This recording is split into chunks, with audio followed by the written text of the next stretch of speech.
अच्छा, यहाँ अंग्रेजी में नाम होगा या उर्दू में नाम? उर्दू में आएगा जी।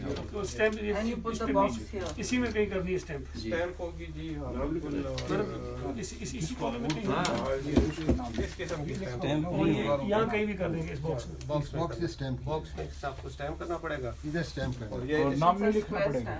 नहीं, नाम तो वहाँ पे लिखा होगा। उर्दू की अंग्रेजी? इधर हाँ ऐसे लग के नाम उर्दू में होना चाहिए।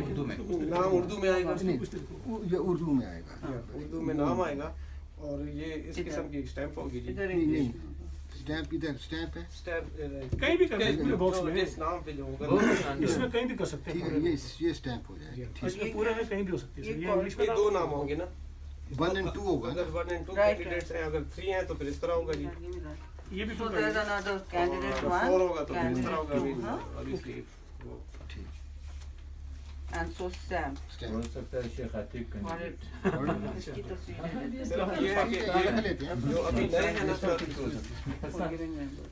the only फर्क है यही चीज़ है। लेकिन हमने अभी चेयरमैन का जिस तरह फॉर्म है, हाँ चेयरमैन के लिए ग्रीन होगा और उनके लिए पिंक होगा। Same thing but in colour. That's the only change.